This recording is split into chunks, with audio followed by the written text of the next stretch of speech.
रूसी क्रांति 20वीं सदी की क्रांति से रूसी राजतंत्र का पतन हुआ। सन 1917 की रूस की क्रांति विश्व इतिहास की सबसे महत्वपूर्ण घटनाओं में से एक है। इसके परिणाम स्वरूप रूस से जार के स्वेच्छाचारी शासन का अंत हुआ तथा रूसी सोवियत संघात्मक साम्राज्य समाजवादी गणराज्य Russian Soviet federation socialist Republic की स्थापना हुई। यह क्रांति दो भागों में हुई थी, मार्च 1917 में तथा अक्टूबर 1917 में। पहली क्रांति के फलस्वरूप सम्राट का पद त्याग के लिए विवश होना पड़ा तथा अस्थायी सरकार बनी। अक्टूबर की क्रांति के फलस्वरूप अस्थायी सरकार को हटाकर बोल्शेविक सरकार कम्युनिस्ट सरकार की स्थापना की गई। 1917 की रूसी क्रांति 20वीं सदी के विश्व इतिहास की एक महत्वपूर्ण घटना रही। 1789 ईस्वी में फ्रांस की राज्य क्रांति ने स्वतंत्रता, समानता और भ्रातृत्व की भावना का प्रचार कर यूरोप के जनजीवन को गहरे स्तर पर प्रभावित किया। रूसी क्रांति की व्यापकता अब तक की सभी राजनीतिक घटनाओं की तुलना में बहुत विस्तृत थी। इसने केवल निरंकुश एकतंत्री स्वेच्छाचारी जारशाही शासन का ही अंत नहीं किया, बल्कि कुलीन जमींदारों, सामंतों, पूंजीपतियों आदि की आर्थिक और सामाजिक सत्ता को समाप्त करते हुए विश्व में मजदूर और किसानों की प्रथम सत्ता स्थापित की। मार्क्स द्वारा प्रतिपादित वैज्ञानिक समाजवाद की विचारधारा को मूर्त रूप पहली बार रूसी क्रांति ने प्रदान किया।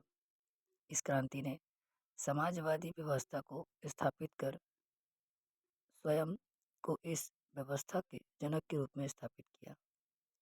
यह विचारधारा 1917 के पश्चात इतनी शक्तिशाली हो गई कि 1950 तक लगभग आधा विश्व इसके अंतर्गत आ चुका था। क्रांति के बाद विश्व इतिहास कुछ इस तरीके से गतिशील हुआ कि या तो वह इसके प्रसार के पक्ष में था अथवा इसके प्रसार के विरुद्ध। रूसी क्रांति का जनक लेनिन को कहा जाता है, जिन्होंने रूस की क्रांति में एक महत्वपूर्ण भूमिका निभाई। पृष्ठभूमि एवं कारण। रूस की क्रांति का महत्व न केवल यूरोप के इतिहास में वरन विश्व के इतिहास में है। जिस प्रकार 18वीं शताब्दी के इतिहास की सबसे महत्वपूर्ण घटना फ्रांस की राज्य क्रांति है, उसी प्रकार 20वीं शताब्दी की सबसे महत्वपूर्ण घटना रूस की 1917 ईस्वी की बोल्शेविक क्रांति थी। रूस में सामाजिक समानता का नितांत अभाव था। इस समय रूस का समस्त समाज 3 विभिन्न श्रेणियों में विभाजित था, जिनमें आपस में किसी भी प्रकार की सद्भावना विद्यमान नहीं थी। वे एक दूसरे को अपने से पूर्णतः भिन्न और पृथक समझती थीं। पहला प्रथम श्रेणी में कुलीन वर्ग आता था। इसको राज्य की ओर से बहुत अधिक अधिकार प्राप्त थे। द्वितीय श्रेणी के अंतर्गत उच्च मध्यम वर्ग आता था, जिसमें व्यापारी, छोटे जागीरदार, जमींदार, पूंजीपति सम्मिलित थे। तृतीय श्रेणी के अंतर्गत कृषक, अर्धदास कृषक तथा श्रमिक सम्मिलित थे। इसके साथ राज्य तथा अन्य वर्गों का व्यवहार बहुत ही अमानुषिक था। जार निकोलस पूर्ण निरंकुश तथा स्वेच्छाचारी शासक था। यह जनता को किसी प्रकार का अधिकार प्रदान करने के पक्ष में नहीं था। 1917 की रूसी क्रांति के निम्नलिखित कारण थे। औद्योगिक क्रांति और उसके परिणाम स्वरूप।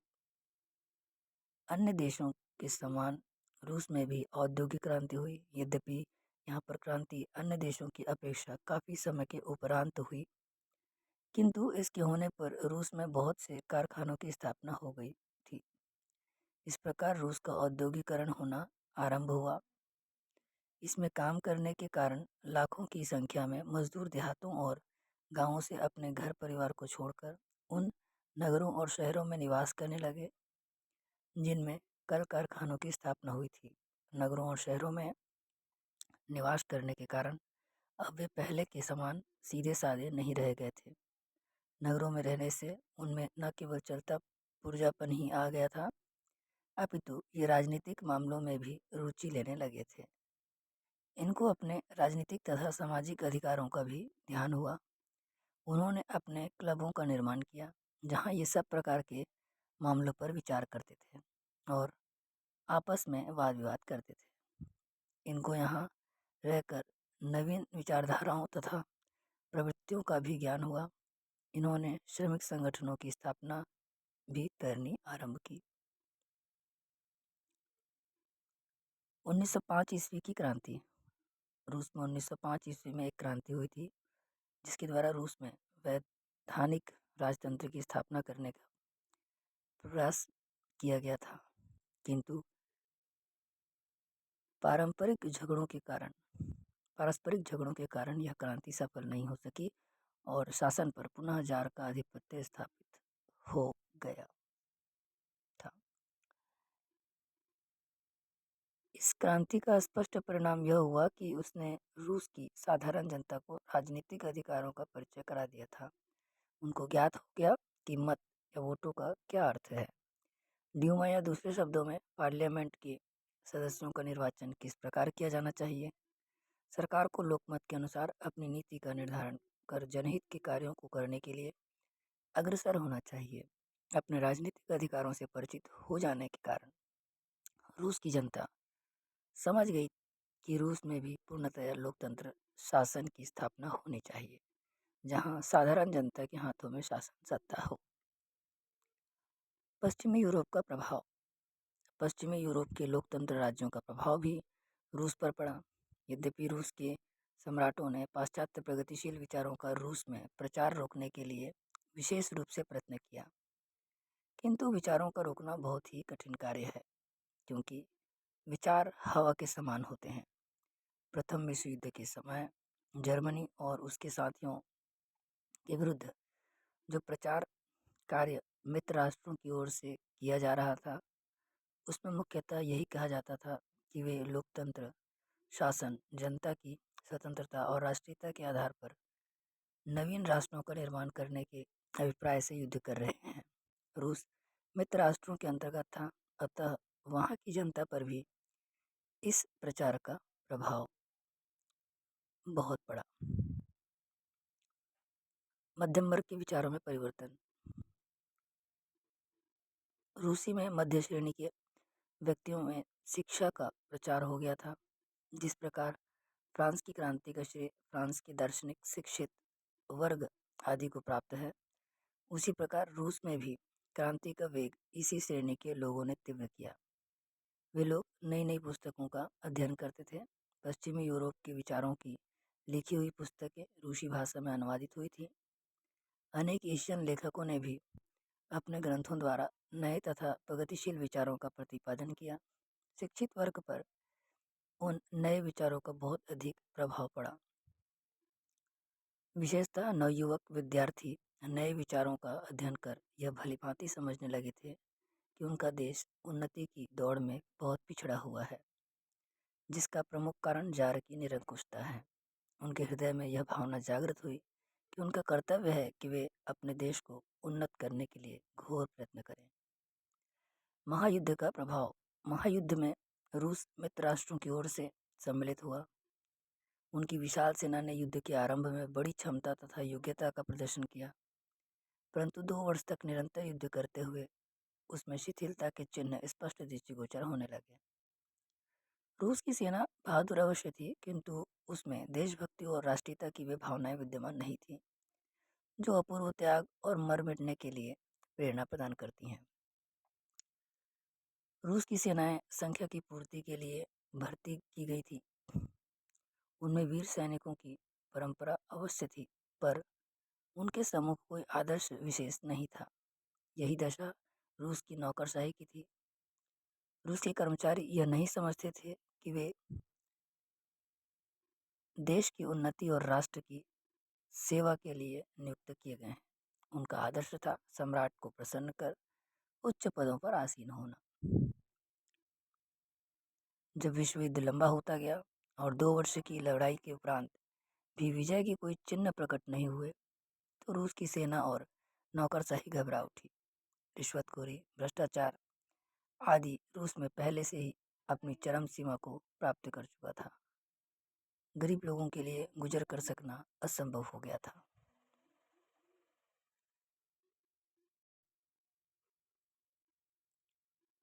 क्रांति की घटनाएं तथा परिणाम। सेना द्वारा जनता पर गोली चलाने से इनकार। अंत में 7 मार्च 1917 ईस्वी को जनता की दशा बहुत ही शोचनीय हो गई थी। उसके पास न पहनने को कपड़ा था, न खाने को खाना। वह भूखे और कपड़े से व्याकुल हो चुकी थी। परेशान होकर भूखे और ठंड से ठिठुरते हुए गरीब और मजदूरों ने 7 मार्च के दिन पेट्रोग्रेड की सड़कों पर घूमना आरंभ कर दिया। रोटी की दुकानों पर ताजी और गर्म रोटियों के ढेर लगे पड़े थे। भूखी जनता का मन ताजी और गर्म चाय व रोटियों को देखकर ललचा गया और वह अपने आप को नियंत्रण में नहीं रख सकी। उन्होंने बाजार में लूटमार करनी आरंभ कर दी।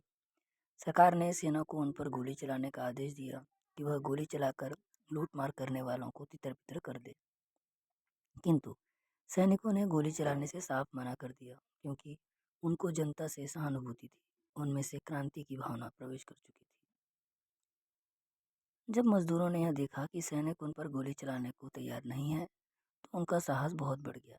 अतः अब क्रांति अवश्यंभावी हो गई थी। जार का शासन त्यागना। दूसरी ओर ड्यूमा ने विसर्जित होने से मना कर दिया।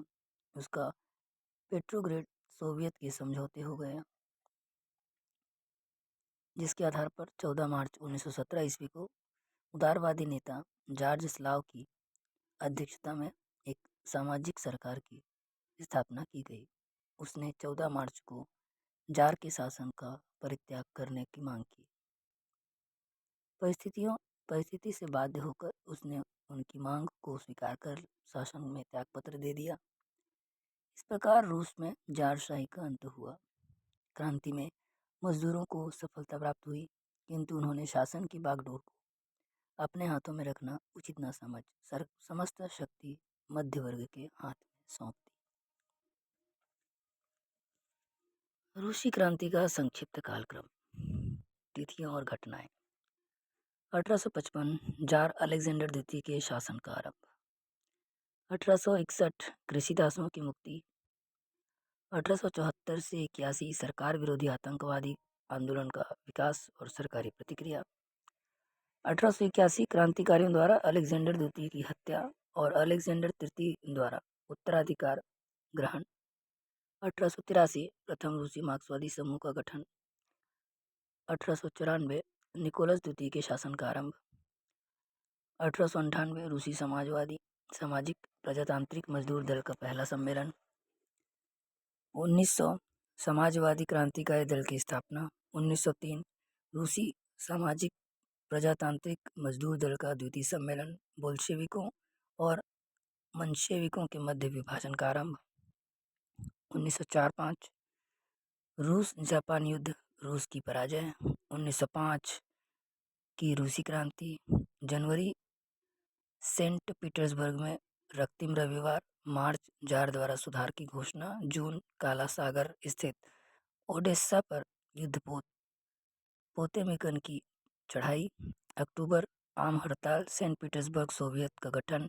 अक्टूबर घोषणा पत्र राष्ट्रीय संसद ड्यूमा के चुनावों हेतु शाही समझौता। 1906 प्रथम राष्ट्रीय संसद प्रधानमंत्री स्टालिपिन कृषि सुधारों का आरंभ। 1907 तृतीय राष्ट्रीय संसद 1912 तक। 1911 स्टालिपिन की हत्या। 1912 चतुर्थ राष्ट्रीय संसद 1917 तक। बोल्शेविक मेंशेविक विभाजन पूर्ण। 1914 जर्मनी की रूस के विरुद्ध युद्ध की घोषणा। 1915 गंभीर पराजयों का सिलसिला। निकोलस द्वितीय द्वारा स्वयं को मुख्य सेनापति घोषित करना। प्रगतिशील गुट का गठन। 1916 अनाज और ईंधन की कमी और मूल्यों में वृद्धि। 1917 हड़तालें, विद्रोह, सड़कों पर प्रदर्शन तथा इसके कारण तानाशाही का पतन।